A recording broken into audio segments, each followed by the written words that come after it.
Shalom semuanya, Shalom everyone.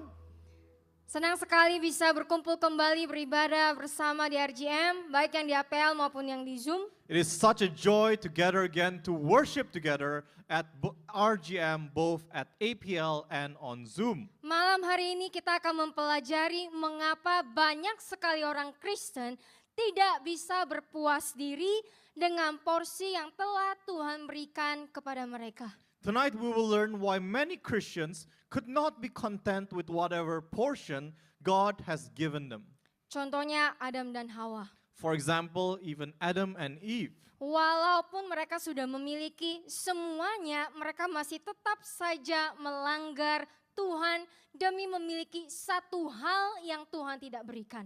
Even though they were given everything, they still disobeyed God just to have that one thing God did not give them. Selalu ingin lebih, Always wanting more. selalu merasa kurang, Always feeling not enough. selalu membandingkan diri dengan orang lain, Always comparing ourselves with one another. dan akhirnya berdosa di hadapan Tuhan. And eventually falling into sin before God. Mengapa? Why does this happen? Jawabannya sederhana. The answer is simple. Akar dari semua itu karena tidak ada rasa syukur di dalam hati mereka. The root of it all is the absence of gratitude in our hearts. Baik itu dalam pelayanan, Whether in ministry, dalam pekerjaan, in work, dalam keluarga, in our families, dan bahkan dalam gereja. or even in the church. Banyak sekali orang Kristen yang bisa dengan mudah merasa iri terhadap bagian orang lain. There are many Christians who can easily feel jealous towards someone else's portion.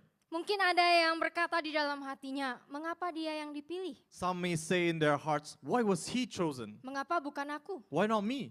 Mengapa dia diberkati lebih banyak? Why was he blessed more? Mengapa bukan aku? Why not me? Dan tanpa sadar kita sedang menanam benih dosa di dalam hati kita. And without realizing it, we are planting seeds of sin in our hearts. Malam ini kita akan melihat di Bilangan 16 kisah yang menunjukkan betapa seriusnya akibat dari hati yang tidak bersyukur dan tidak puas. Tonight we will look at Numbers 16, a story that shows us the consequences of an ungrateful and a discontent heart.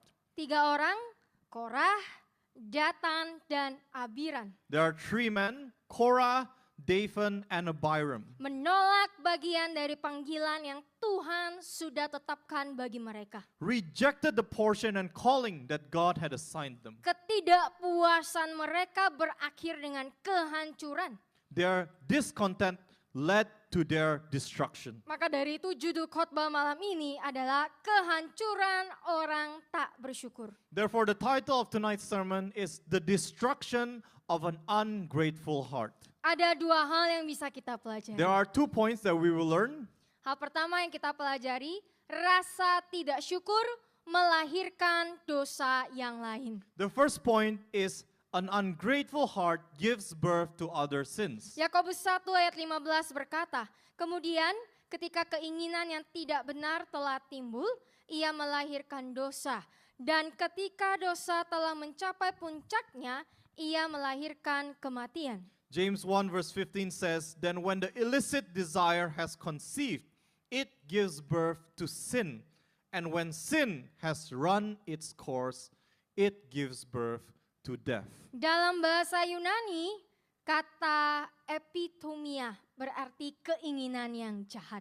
In Greek, the word epithumia means an evil desire. Keinginan atau nafsu yang tidak berkenan kepada Tuhan. A desire or a craving that is not pleasing to God. Termasuk keinginan untuk memiliki apa yang bukan milik kita. Which includes the desire to possess things that do not belong to us. Keinginan seperti ini sudah jelas bertentangan dengan perintah Tuhan di mana kita diperintahkan untuk berpuas, selalu puas dan bersyukur.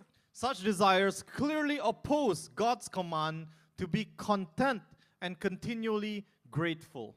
Maka dari itu keinginan tidak bersyukur itu sudah pasti akan melahirkan dosa dan pada akhirnya membawa kepada kematian. Therefore, an ungrateful desire will inevitably give birth to sin and ultimately lead to death. Dosa pertama The first sin yang terlahir dari hati yang tak tahu bersyukur adalah dosa pemberontakan. that is born from an ungrateful heart is the sin of rebellion. Bilangan 16 ayat 1 sampai 2 berkata, sekarang Korah, anak Yizar, anak Kehath, anak Lewi, bersama Datan dan Abiram, anak-anak Eliab dan On, anak Peleth, keturunan Ruben mengambil tindakan. Dan mereka memberontak melawan Musa bersama dengan beberapa orang Israel, 250 pemimpin jemaat yang dipilih dalam perkumpulan orang-orang yang terkemuka. Number 16 verses 1 to 2 says, Now Korah, the sons of Izhar, the son of Kohath, the son of Levi, with Dathan and Abiram, the sons of Eliab, and On, the son of Peleth, descendants of Reuben, took action, and they rose up in rebellion before Moses, together with some of the Israelites, 250 leaders of the congregation, chosen in the assembly, men of distinction. Korah dan keluarganya sudah memiliki tugas yang sangat penting, dan itu adalah melayani di kemah suci, membawa perabotan kudus ketika bangsa Israel berpindah seperti yang akan nanti kita lihat tercatat di ayat 8 sampai 11. Korah and his family already had a very important task, which was to serve in the tabernacle by carrying holy furnishings whenever the Israelites moved, which will be written, which we will see as recorded in verses 8 to 11. Bilangan 16 ayat 8 sampai 11 berkata, lalu Musa berkata kepada Korah, dengarkanlah hai anak-anak Lewi. Apakah hal ini dianggap kecil bagimu bahwa Tuhan Israel telah memisahkan kamu dari jemaat Israel untuk mendekatkan kamu kepadanya, untuk melayani kemah suci Tuhan dan berdiri di hadapan jemaat untuk melayani mereka. Ayat 10, dan bahwa dia telah mendekatkan kamu kepadanya, Korah dan semua saudaramu, anak-anak Lewi bersamamu.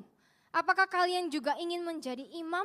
Oleh karena itu, kalian dan seluruh rombongan kalian berkumpul melawan Tuhan. Tetapi mengenai Harun, siapakah dia? Sehingga kalian menggerutu melawan dia?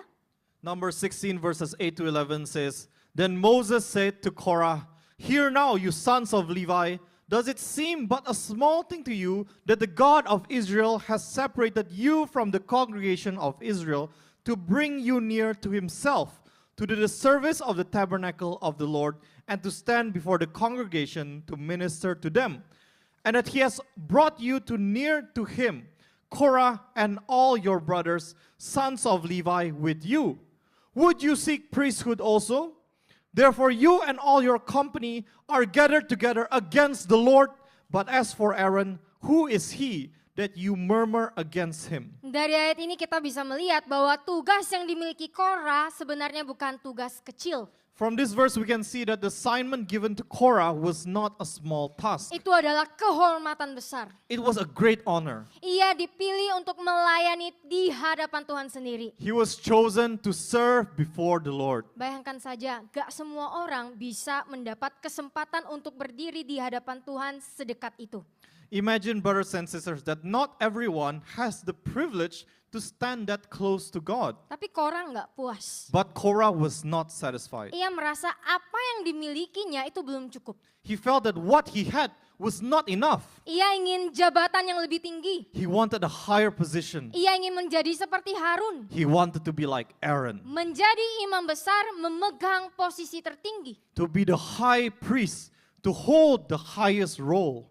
Sekarang pertanyaannya, jika Korah bahkan gak bisa bersyukur dan tidak puas dengan posisi yang ia miliki saat itu, apakah dia bisa dengan gampang puas dan bersyukur dengan posisi berikutnya?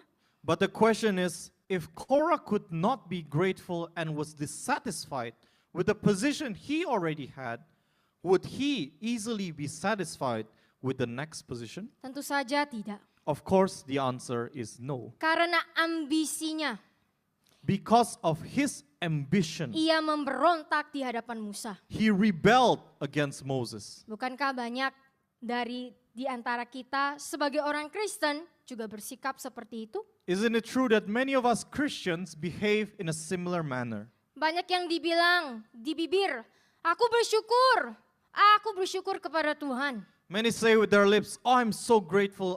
Praise God, thank you. I'm so thankful to God. Tetapi iri ketika melihat hidup orang lain, pencapaiannya, pelayanannya, rumahnya, kebahagiaannya.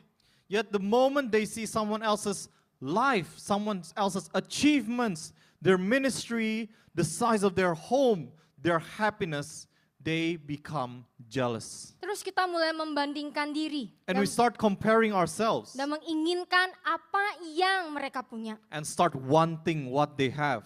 Anak muda bisa memaksa orang tuanya membeli sesuatu hanya agar tidak kalah dari teman-temannya. Young men or women pressuring their parents to buy the latest trends just so they can compete with their friends. Orang tua menuntut anaknya untuk memberikan kepada mereka apa yang dimiliki keluarga lain. Parents demanding their children to give them money to have what they see other families have, Meskipun dengan cara yang tidak berkenan kepada Tuhan. even at the cost of using ways that are not pleasing to God. Ibu rumah tangga ingin jadi ibu sosialita A housewife desiring to be a socialite dan bahkan memaksa suaminya untuk membelikan sesuatu yang berada di luar and kemampuannya. twisting her husband's arm to buy things beyond his capabilities. Seorang suami yang selingkuh hanya karena istri sudah kehilangan penampilan mudanya. And a husband committing adultery simply because his wife lost her youthful appearance. Dan masih banyak lagi. And the list goes on and on. Saudara-saudari, jangan lupa. Brothers and sisters, do not forget, Ketika kita tidak puas dengan porsi yang Tuhan berikan dan terus mengingini milik orang lain, kita sedang melanggar 10 perintah Tuhan. Jangan mengingini. when we are not satisfied with our God-given portion and we keep wanting what other people have, we are violating the 10 commandments where it was said, do not covet. Setelah itu Musa berkata di ayat 11 bahwa pemberontakan Korah itu bukan melawan manusia tetapi melawan Tuhan. As Moses later said in verse 11 that Korah's rebellion was not against man, but it was against God. Mengapa? Why? Karena masalah utamanya bukan sekedar soal jabatan, melainkan ketidakbersyukuran. Because the core issue was not merely about position, but it was about ungratefulness. Tuhan sendiri yang telah memberikan posisi itu kepada Korah. It was God who gave that position to Korah. Tetapi Korah menolak semua itu hanya karena ia merasa apa yang Tuhan berikan itu tidak cukup. Yet Korah rejected it because he felt that what God has given him was not enough. Sama juga dengan kita. The same can be very true for us. Jika kita tidak bersyukur, When we are ungrateful, kita tidak puas, discontent, kita iri, jealous, dan bahkan marah kepada Tuhan. or even get angry with God, Kita sebenarnya sedang memberontak kepada Tuhan. we are rebelling against God. Kita menolak apa yang Tuhan berikan. We are rejecting what God has given us. Kita perlu ingat satu hal. We need to remember one thing. Orang Kristen yang tak tahu bersyukur A Christian who is never grateful tidak akan pernah merasa puas dengan apapun yang Tuhan sudah berikan, meskipun hal itu besar di mata Tuhan, tetapi kita yang tak bersyukur akan melihat pemberian itu kecil. it will never feel satisfied, and whatever God has given us, even though it seems great in God's eyes, it will still look small in our eyes. Sikap rasa tidak syukur juga akan terlihat dari sikap orang Kristen yang tidak menghargai pengorbanan Tuhan. An ungrateful heart can also be seen in the lives of Christians who do not value Christ's sacrifice on the cross. Bagaimana? How can this be seen? Ketika kita menolak panggilan hidup kita untuk memuliakan Tuhan dengan memberontak kepada Tuhan demi melakukan semua dosa yang kita inginkan, kita memandang pengorbanan Tuhan itu kecil. When we reject God's calling to glorify Him and instead rebel against Him in order to commit the sins that we desire, and in doing so, we look down on Christ's sacrifice on the cross. Orang Kristen yang tahu bersyukur, khususnya terhadap pengorbanan Tuhan, tidak akan hidup sesuai dengan keinginan daging mereka. A Christian who is truly grateful to Christ's sacrifice will not live according to their own desires. Tidak akan hidup untuk menyenangkan diri sendiri, Will never live to please themselves, melainkan hanya hidup untuk menyenangkan dan memuliakan Tuhan. but only live to please and glorify God.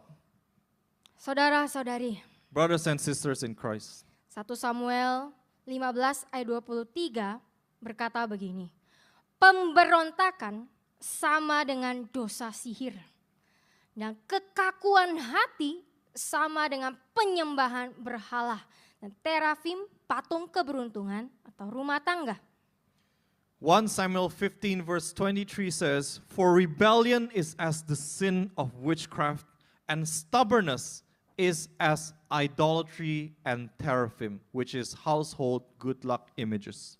Pemberontakan itu bukanlah hal yang sepele di mata Tuhan. Rebellion is not a trivial thing before God, Karena dosa pemberontakan itu seperti dosa sihir di mata Tuhan, because the sin of rebellion is like the sin of witchcraft in God's eyes. dan ketidaktaatan dipandang sebagai penyembahan berhala di mata Tuhan. And disobedience is regarded as idolatry before God. Mengapa? Why? Karena kita sedang menggantikan otoritas Tuhan dengan kehendak kita sendiri. Because we are replacing God's authority with our own will. Kita akan berpikir, jalanku lebih baik daripada jalan Tuhan. We are saying, my way is better than God's way. Pilihanku, keinginanku lebih penting daripada perintah Tuhan. My choices and my desires are more important than God's commands. Aku tahu apa yang terbaik bagiku. I know what's best for me. Inilah yang membuat pemberontakan itu begitu serius. This is what makes rebellion so serious. Ketika kita memilih untuk memberontak, kita sebenarnya menutup hati dan pikiran kita terhadap Tuhan. When we choose to rebel, we are actually closing our hearts and minds from God. Kita menolak untuk diatur oleh firman-Nya dan memilih berjalan dengan cara kita sendiri. We refuse to be governed by His word and instead choose to walk our own way. Roma 2 ayat 5 sampai 8 berkata, "Tetapi karena keras kepalamu yang kejam dan ketidaktaatanmu yang tak bertobat, engkau dengan sengaja menimbun murka bagi dirimu sendiri pada hari murka, ketika penghakiman yang adil dari Tuhan akan dinyatakan. Ia akan membalas kepada setiap orang sesuai dengan perbuatannya, secara adil, sesuai dengan apa yang pantas diterimanya." Ayat 7, "Kepada mereka yang dengan tekun melakukan kebaikan dan mencari kemuliaan, kehormatan, dan keabadian yang tak terlihat, namun pasti di surga, ia adalah Tuhan, akan memberikan hadiah hidup kekal. Tetapi bagi mereka yang serakah, egois, dan tidak taat kepada kebenaran, tetapi merespon kejahatan, akan ada murka dan kemarahan." Romans 2 verses 5 to 8 says, "But because of your callous stubbornness and unrepentant heart, you are deliberately storing up wrath for yourself on the day of wrath, when God's righteous judgment will be revealed. He will pay back to each person according to his deeds, justly as his deeds deserve. To those who by persistence in doing good seek unseen but certain heavenly glory, honor, and immortality, He, God, will give the gift of eternal life. But for those who are selfishly ambitious and self-seeking and disobedient to the truth, but responsive to wickedness, there will be wrath and indignation." Berhentilah mengeraskan hati, Stop hardening your heart. berhentilah memberontak, Stop rebelling. jangan keras kepala. Do not be stubborn. Firman Tuhan dengan jelas bilang jika kita terus keras kepala, tidak mau bertobat, kita sebenarnya sedang menabung murka Tuhan atas diri kita sendiri. God's word has clearly said that when we continue to harden our hearts and we refuse to repent, we are storing up God's wrath upon ourselves. Saudara mungkin belum merasakan murka Tuhan itu sekarang. You may not feel this now, Tetapi murka itu akan terjadi di hari penghakiman nanti. but that wrath will be clearly revealed in the day of judgment. Ingat, bukan Tuhan yang ingin memberi murka. Remember that it's not God who wants to pour out his wrath, Tetapi kitalah yang memilih untuk membuat Tuhan marah melalui ketidaktaatan kita, baik dalam pikiran kita, perasaan kita, dan tindakan kita. but we are the ones who choose to provoke his anger through our disobedience in our thoughts, feelings, and actions. Tuhan itu adil. God is a just God. Siapapun yang secara tekun terus-menerus mencari kemuliaan Tuhan, maka mereka akan mendapatkan hidup kekal. Whoever diligently and continually seek God's glory will receive eternal life. Tetapi bagi mereka yang dengan tekun terus-menerus mengejar ambisi pribadi dan tidak mau taat kepada Tuhan, akan mendapatkan murka Tuhan. But those who diligently and continually pursue personal ambition and disobedience will receive eternal death. Bagaimana dengan sikap hati kita hari ini? How is the attitude of our hearts today? Apakah kita masih meremehkan rasa tidak syukur itu?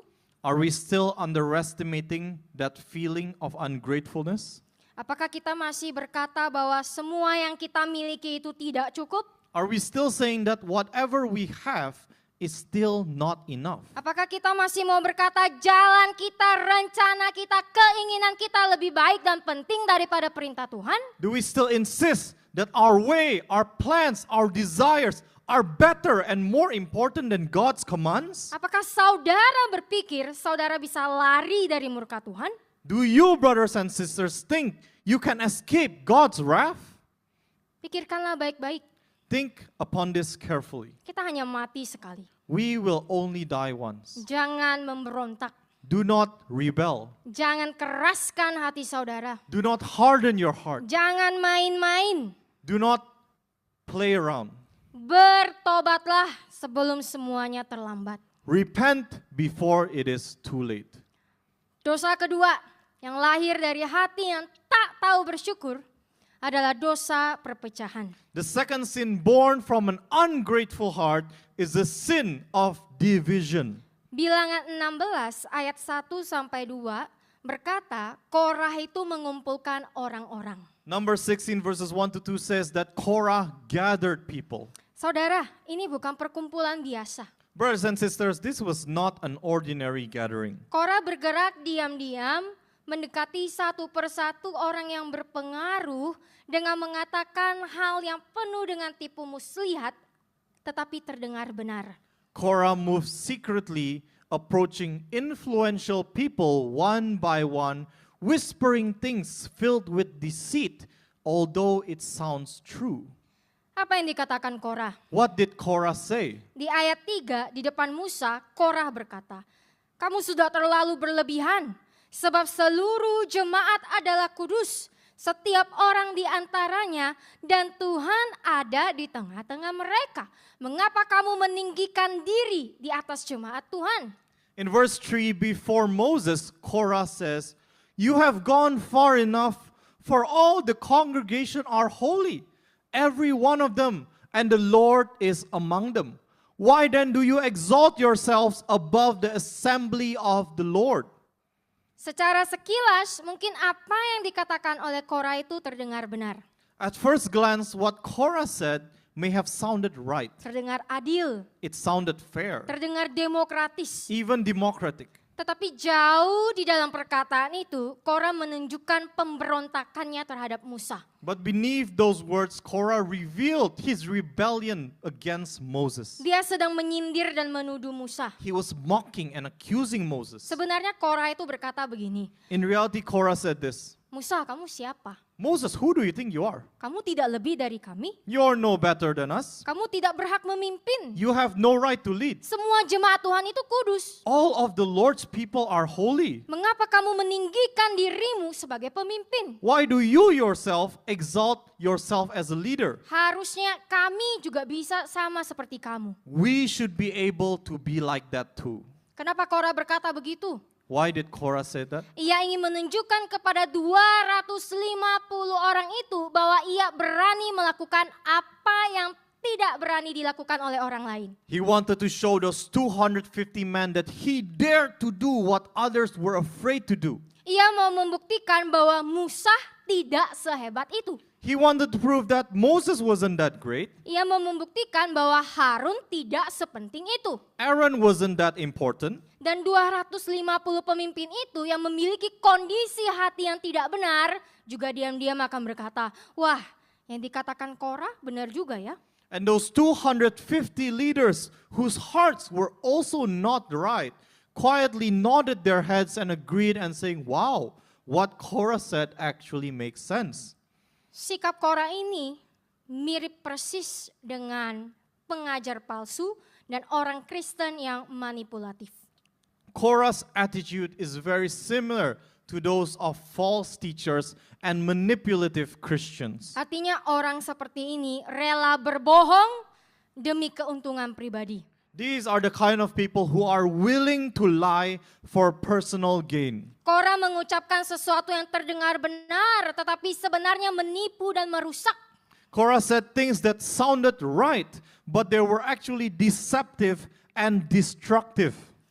Persis seperti para pengajar palsu dan orang Kristen yang suka manipulasi. Just like many false teachers today and Christians who love to manipulate. Mereka bisa saja mengutip ayat dengan tepat, They may quote scripture accurately, tetapi kebenaran Tuhan justru digantikan dengan ide-ide mereka. but the truth of God is replaced by their own ideas. Mereka malah menggunakan cara-cara yang memalukan untuk menguatkan orang-orang berdosa yang tidak mau bertobat. They even promote shameful ways to strengthen unrepentant sinners. Dan mereka menyesatkan siapapun yang mendengarnya dengan argumen-argumen palsu. Artinya kebenaran yang tidak berdasar dan ajaran yang telah diputarbalikkan. And mislead anyone who listens to them with false arguments, with ungrounded truths and twisted doctrines, all fabricated beliefs. Orang seperti ini tidak peduli dengan kebenaran selama mereka bisa mendapatkan apa yang mereka mau.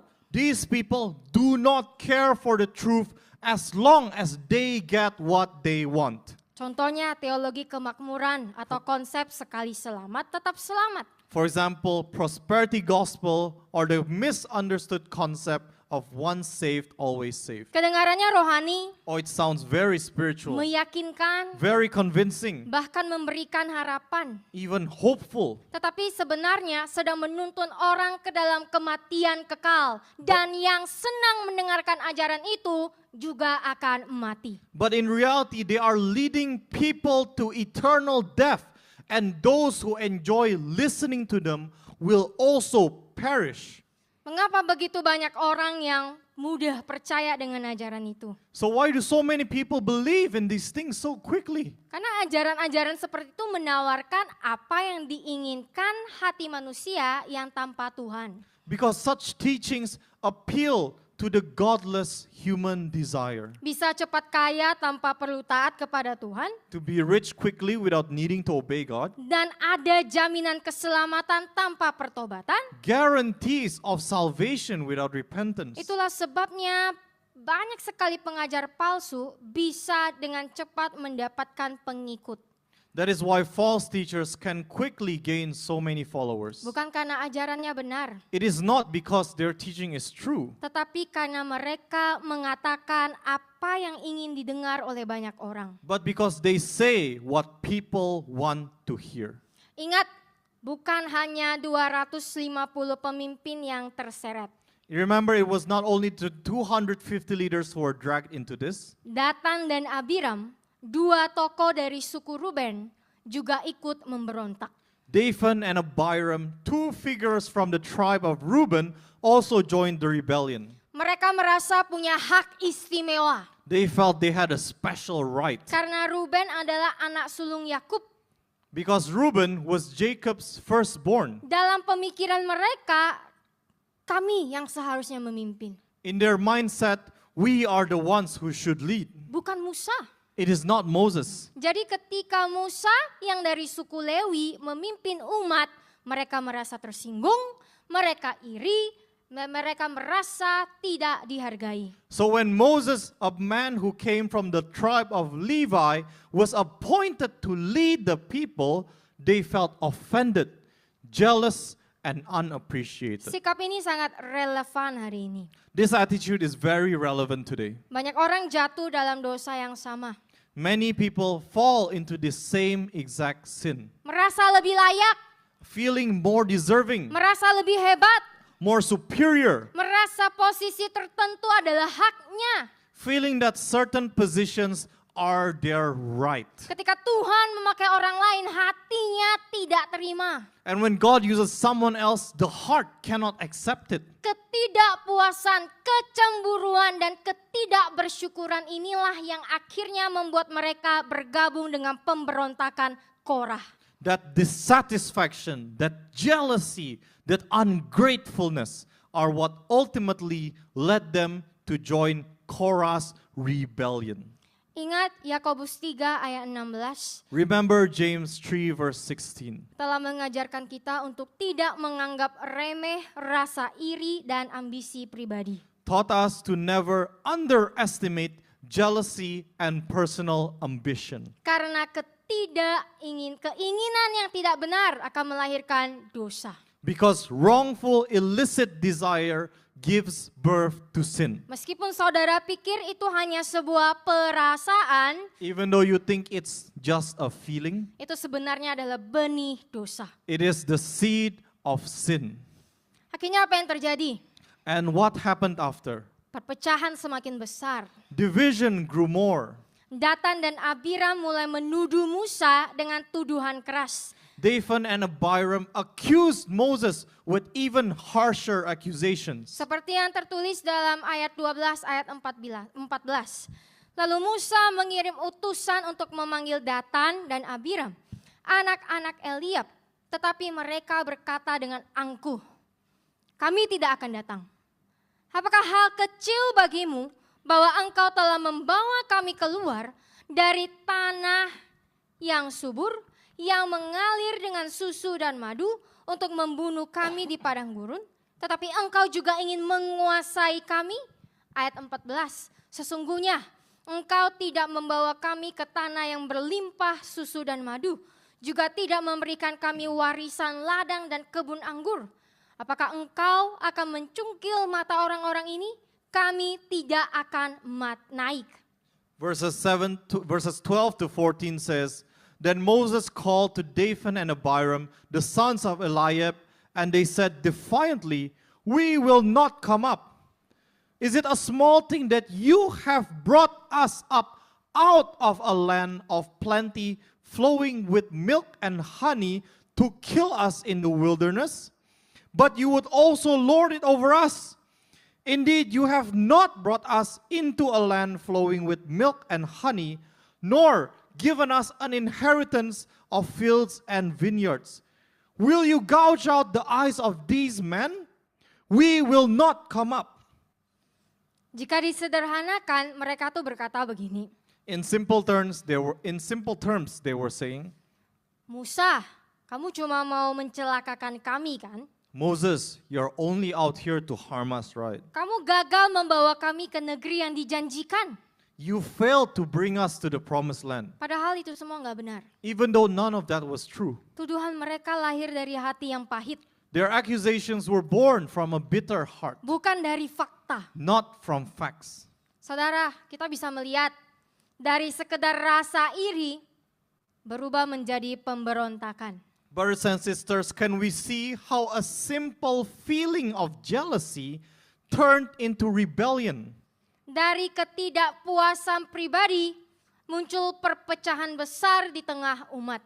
From a personal dissatisfaction grew into a major division among God's people. Inilah gambaran nyata bagaimana ambisi dan rasa tidak syukur itu bisa menciptakan pemberontakan dan perpecahan. This is the clear picture of how ambition and ungratefulness can give birth to rebellion and division. Sekarang kita bisa melihat polanya, bukan? Can't we now see the pattern? Perpecahan itu tidak dimulai dengan teriakan besar. Division doesn't always start with loud shoutings. Perpecahan menyebar lewat kebohongan, Division spreads through lies, tuduhan yang tidak benar, false accusations, cerita yang tidak lengkap, distorted and incomplete stories, fakta yang terpelintir, twisted facts, dan keluhan yang disebarkan pelan-pelan dari tenda ke tenda. and complaints whispered from tent to tent.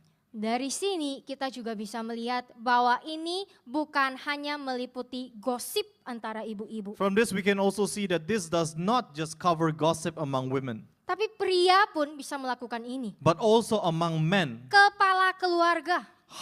heads of the household. Jangan berpikir para pria gak bisa melakukannya. Do not think that men are incapable of doing this. Saudara, kita bisa melihat yang awalnya dari hanya satu orang berubah menjadi sebuah kelompok. Brothers and sisters, we saw how one man changed to become one group. Dan semua itu bermula dari satu hal yang terlihat kecil tetapi sangat berbahaya. And all of it began with something that looked small but turned out to be incredibly dangerous. Hati yang tak tahu bersyukur. An ungrateful heart. Maka dari itu, jangan mengira bahwa hati yang tidak bersyukur itu tidak berbahaya. Therefore, don't ever assume that an ungrateful heart is harmless. Kita bisa melihat bahwa rasa tak bersyukur itu justru merupakan benih dosa yang berbahaya. We can see that ungratefulness is a seed of dangerous sin. Saudara-saudari, dosa perpecahan itu bukanlah hal yang sepele di mata Tuhan. Brothers and sisters, the sin of division is not trivial in the eyes of God. Dosa perpecahan adalah salah satu dosa yang paling Tuhan benci. It is one of the sins that God hates the most. Di mana hal itu tercatat di Amsal 6 ayat 16 sampai 19 ketika Tuhan menyebut 7 hal yang Tuhan benci. Dan di urutan terakhir disebut secara sangat tegas adalah orang yang menimbulkan perpecahan di antara saudara-saudara. As recorded in Proverbs 6 verses 16 to 19, where God listed 7 things he hates, and the final one mentioned with strong emphasis is a person who sows discord among brothers. Ada satu hal yang sangat nyata yang bisa kita lihat dari tindakan Korah, Datan, dan Abiram ini. There is one clear truth we can see from the actions of Korah, Datan, and Abiram. Perpecahan selalu lahir dari hati sebelum terdengar dari mulut.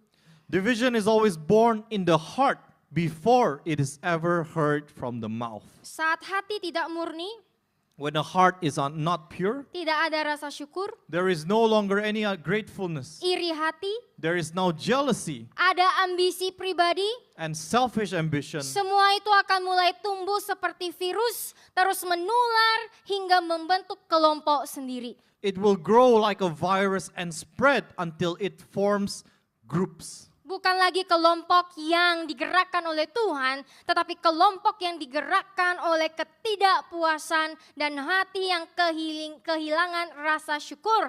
Hidup yang sungguh-sungguh dipimpin oleh daging. It is no longer a congregation moved by God, but a group driven by dissatisfaction and a heart that lost its gratitude. It is a life, a group of people's lives truly led by the flesh.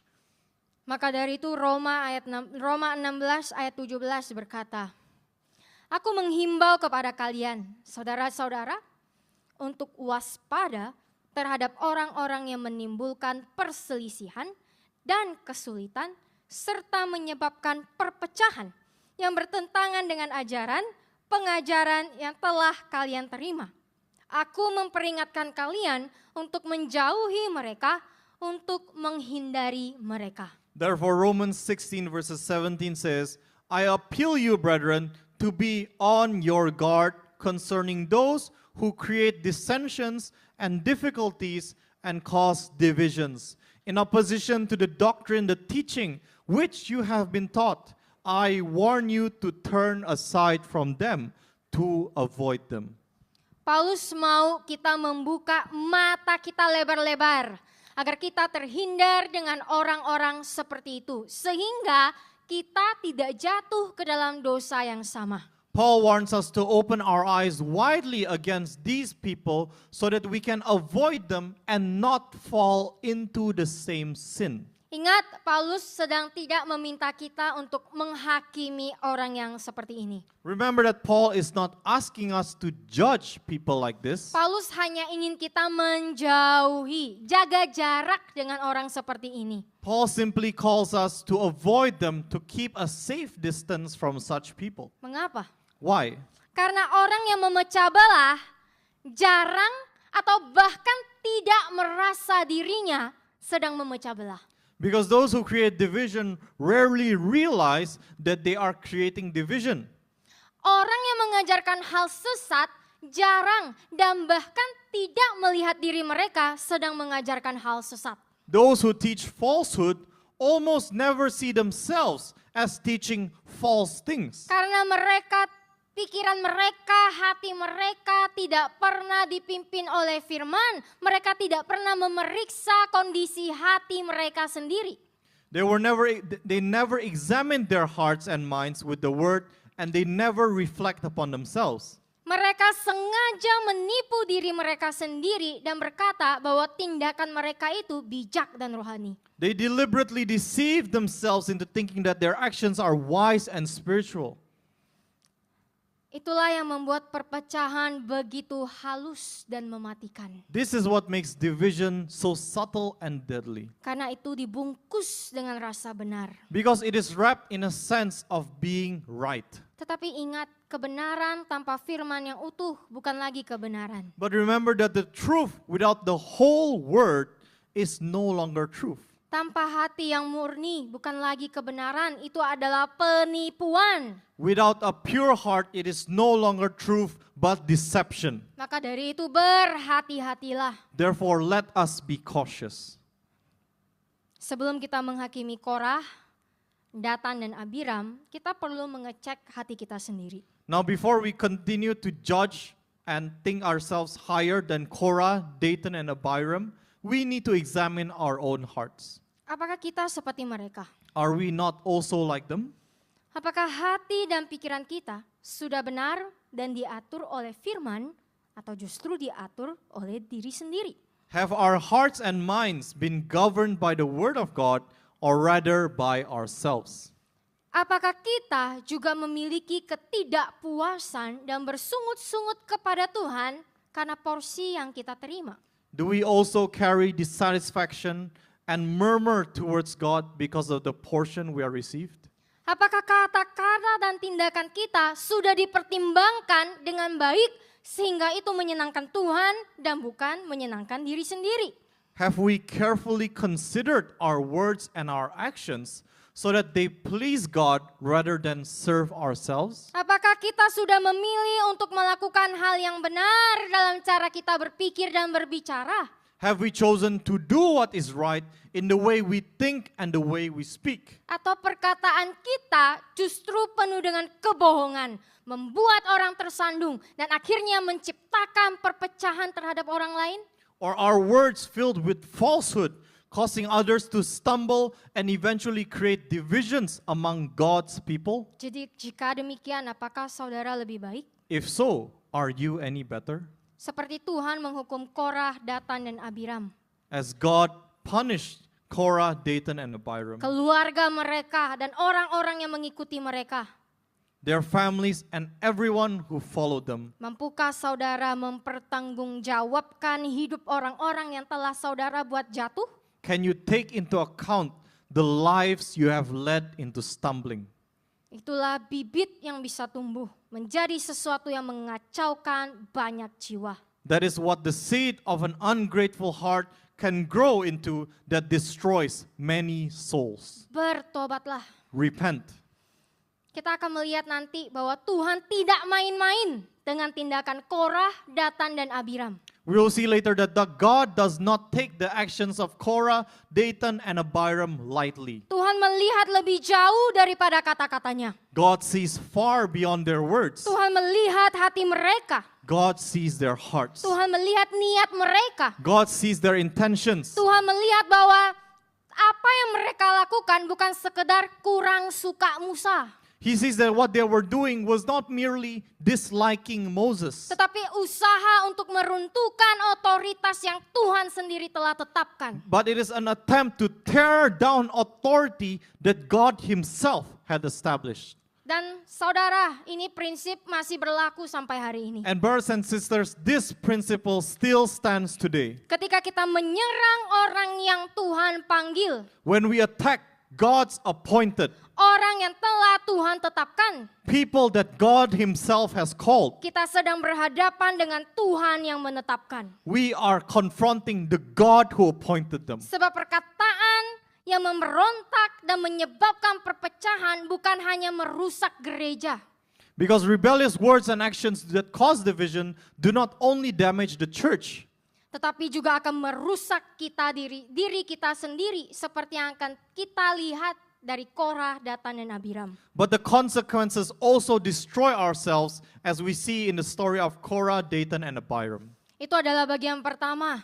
That was the first part.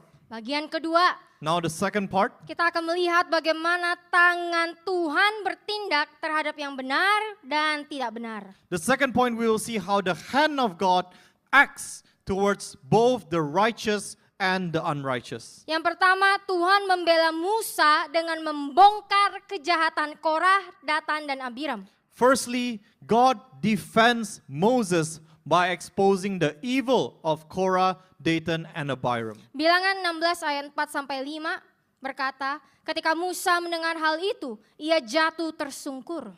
Lalu ia berkata kepada Korah dan seluruh rombongannya, besok pagi Tuhan akan menunjukkan siapa yang miliknya, siapa yang kudus, dan akan mendekatkan dia kepadanya. Orang yang dipilihnya akan didekatnya kepadanya.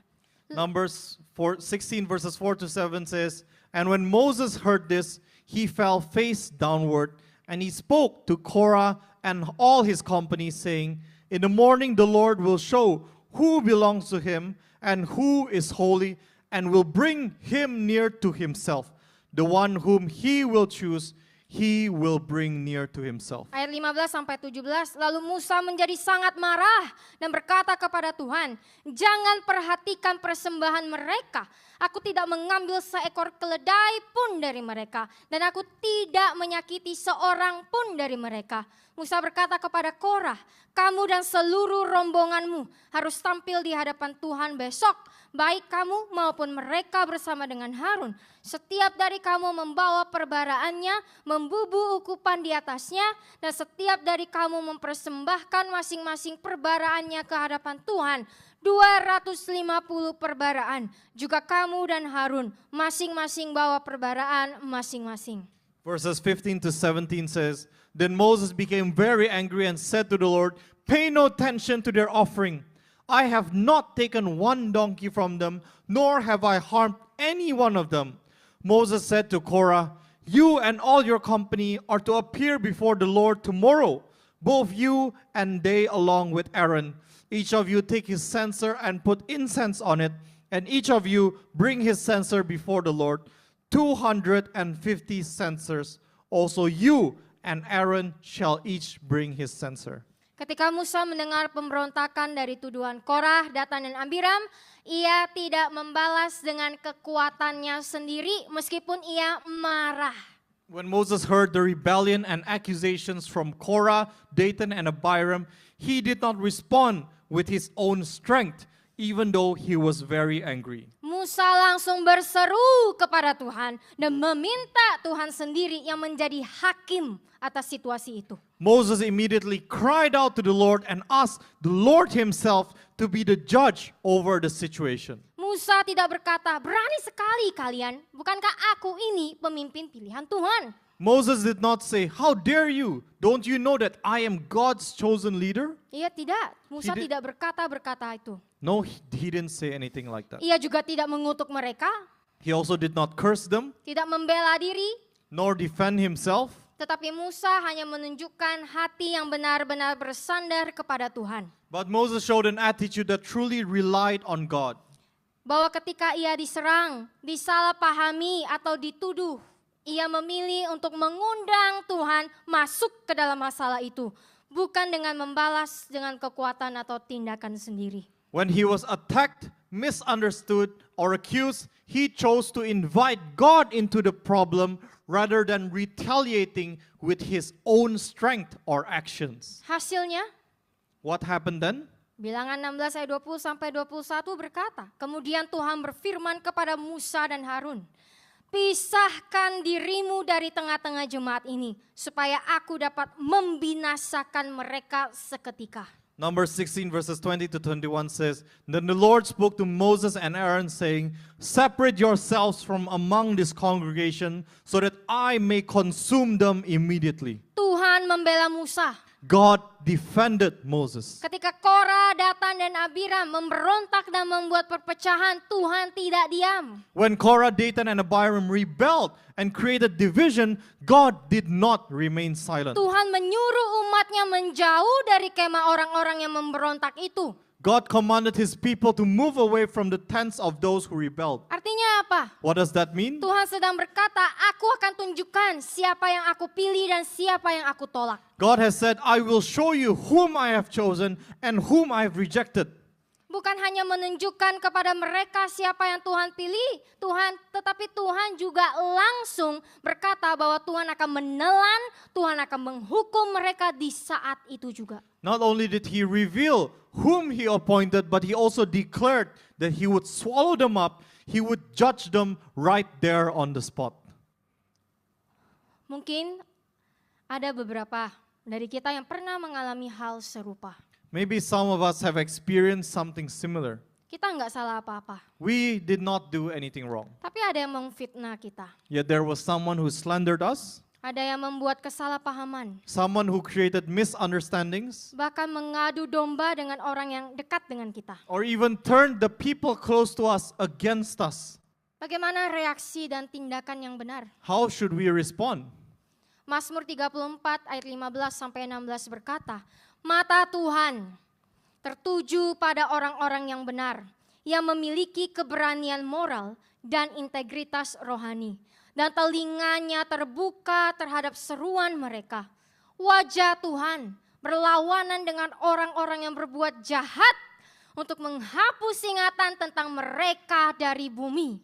Proverbs 34 verses 15 to 16 says, The eyes of the Lord are toward the righteous, those with moral courage and spiritual integrity, and his ears are open to their cry. The face of the Lord is against those who do evil, to cut off the memory of them from the earth. Mazmur ini menggambarkan dua sisi hati Tuhan dengan sangat jelas. The Psalms here paints two sides of God very clearly. Bagaimana Tuhan memperlakukan orang benar dan bagaimana Tuhan memperlakukan orang fasik. How God treats the righteous and the wicked. Ketika Daud berkata mata Tuhan tertuju kepada orang yang benar, itu berarti Tuhan melihat mereka dengan penuh perhatian. When David says the eyes of the Lord are upon the righteous, it means that God looks upon them with full attention. Bukan sekedar mengetahui keberadaan mereka, Not only acknowledging their existence, tetapi memperhatikan dengan kasih, mengawasi langkah mereka, menjaga hidup mereka, dan memahami pergumulan mereka. but He watches over them with love, guards their steps, preserves their lives, and understands their every struggle. Orang yang benar bukanlah orang yang sempurna, The righteous is not perfect, tetapi mereka yang memiliki keberanian moral dan integritas rohani. but those who possess moral courage and spiritual integrity. Orang yang memilih untuk hidup dalam ketaatan penuh di dalam Tuhan, meskipun itu tidak mudah. People who choose to live in God's full obedience even when it is not easy. Ayat ini menegaskan bahwa Tuhan mendengar seruan orang taat. This verse emphasizes that God hears the cry of the obedient ones. Telinga Tuhan terbuka terhadap doa, tangisan, dan permohonan mereka. His ears are open to their prayers, close to their tears and their pleas. Tidak ada jeritan orang benar yang luput dari perhatian Tuhan. Not a single cry of the righteous escapes His attention. Dan Tuhan selalu siap untuk menolong. And God is always ready to act and help. Sebaliknya ayat 16 menunjukkan respon Tuhan terhadap mereka yang terus hidup dalam kejahatan. In contrast, verse 16 shows God's response towards those who persist in doing evil. Wajah Tuhan menentang orang yang melakukan kejahatan. The face of the Lord is against those who do evil. Itu berarti Tuhan sendiri yang melawan mereka. It means that it is God Himself who stand in opposition to them. Ini bukan hanya tentang hukuman, This is not just punishment, tetapi tentang posisi Tuhan yang menolak dan menentang ketidakadilan. but God's posture of rejecting and resisting injustice. Bahkan dikatakan Tuhan akan melenyapkan ingatan mereka dari bumi. It even says that God will cut off the memory of them from the earth. Suatu ungkapan bahwa hidup orang fasik, orang jahat, orang yang tidak mau taat sama Tuhan tidak akan dikenang dengan hormat. It is an expression that the lives of the wicked will not be remembered honorably. Dan akhirnya hidup mereka akan hilang tanpa bekas. And in the end, their lives will vanish without a trace. Singkatnya, Tuhan menjaga dan membela orang benar. In short, God protects and defends the righteous. Tetapi melawan dan menghukum orang yang sengaja memilih untuk berjalan di dalam kejahatan. But He opposes and judges those who deliberately choose the path of evil. Saudara-saudari, ayat ini sekaligus menjadi penghiburan dan peringatan. Brothers and sisters, this verse serves both as a comfort and warning. Bagi hidup yang benar dan taat, Tuhan tidak pernah jauh. For those who live righteous, God is never far. Dan bagi yang menolak kebenaran dan dengan sengaja tidak mau taat, Tuhan tidak akan tinggal diam. But for those who reject the truth and willfully refuse to obey God, He will not remain silent. Yang kedua, Tuhan menghukum Korah, Datan, dan Abiram secara tragis. And the second, God judges Korah, Dathan, and Abiram tragically. Bilangan 16 ayat 31 sampai 35 berkata, setelah Musa selesai mengucapkan semua kata-kata itu, tanah di bawah mereka terbelah dan bumi membuka mulutnya dan menelan mereka beserta keluarga mereka, serta semua orang yang mendukung Korah, beserta semua harta benda mereka. Mereka dan segala milik mereka turun hidup-hidup ke Sheol, dan bumi menutupi mereka, dan mereka binasa dari tengah-tengah jemaat. Seluruh Israel yang berada di sekitar mereka melarikan diri karena teriakan mereka, sebab mereka berkata, bumi mungkin juga menelan kami. Api juga keluar dari Tuhan dan menghanguskan 250 orang yang sedang mempersembahkan ukupan. Terus kita akan lanjut di ayat 41 sampai 49. Tapi pada hari berikutnya seluruh jemaat orang Israel mengeluh kepada Musa dan Harun berkata, kamu telah menyebabkan kematian umat Tuhan. Dan Tuhan berfirman kepada Musa, jauhilah dirimu dari tengah-tengah jemaat ini, supaya aku dapat membinasakan mereka seketika. Ia berdiri di antara orang-orang yang mati dan yang hidup, sehingga wabah itu berhenti. Tapi orang-orang yang mati dalam wabah itu berjumlah 14.700 selain mereka yang mati karena Korah.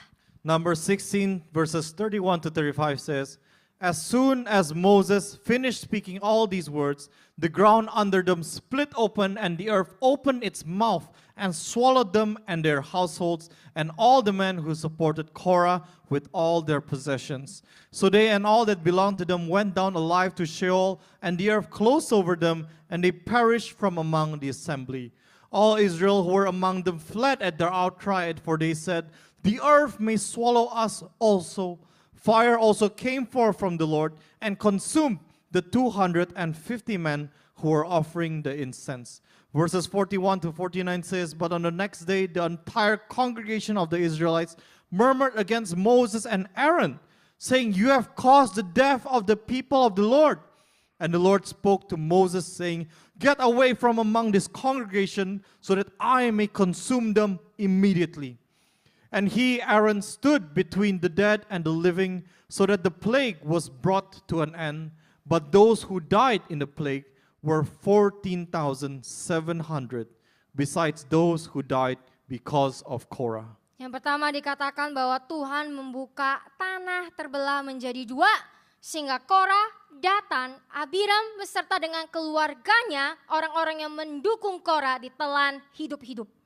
First scripture says that the Lord caused the ground to open up, and Korah, Datan, and Abiram together with their families and everyone who sided with Korah were swallowed alive and went down to Sheol. Yang kedua, Tuhan memperlihatkan 250 orang bersama Korah dihantam dengan api dari Tuhan. And second, the Lord sent fire that consumed the 250 men who joined Korah.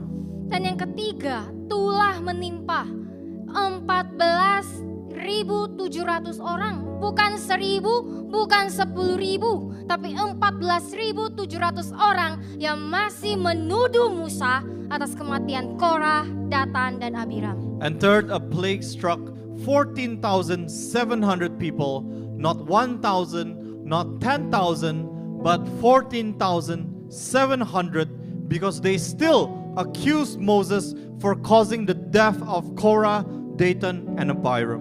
Ini adalah 3 cara Tuhan menghukum 3 golongan kelompok. These are the 3 ways that God judged the 3 groups involved. Orang yang memberontak, Those who rebelled, yang melakukan perpecahan, those who caused division, yang mendukung atau menoleransi pemberontakan dan perpecahan akan mati. and those who supported or tolerated rebellion and division will also die. Saudara, kita lihat 3 kategori ini memiliki takdir yang sama, dan itu adalah kematian. Brothers and sisters, these 3 categories all share the same fate, which is death. Dosa tetaplah dosa. Sin is still sin. Menoleransi dosa pun adalah dosa di mata Tuhan. Tolerating sin is also sin in God's eyes. Tuhan gak peduli apakah kita sudah menjadi orang Kristen berpuluh-puluh tahun, God does not care whether we have been a Christian for decades, atau sudah menjadi pemimpin gereja dan bahkan menjadi pastor. or whether we've served as church leaders or even pastors. Dosa adalah kekejian di mata Tuhan. Sin is an abomination before God. Dan di dalam keadilannya, siapapun yang berdosa dan yang tidak mau bertobat akan menghadapi kematian kekal. And in His justice, anyone who sins and refuses to repent will face eternal death. Saudara, saya mau tutup dengan ayat yang terambil di Amsal 16 ayat 5. Brothers and sisters, I want to close tonight's sermon with a verse taken from Proverbs 16 verses 5. Semua orang yang sombong dan tinggi hati di hati mereka adalah menjijikkan dan sangat menyinggung Tuhan. Percayalah, dia tidak akan luput dari hukuman. Everyone who is proud and arrogant in heart is disgusting and exceedingly offensive to the Lord.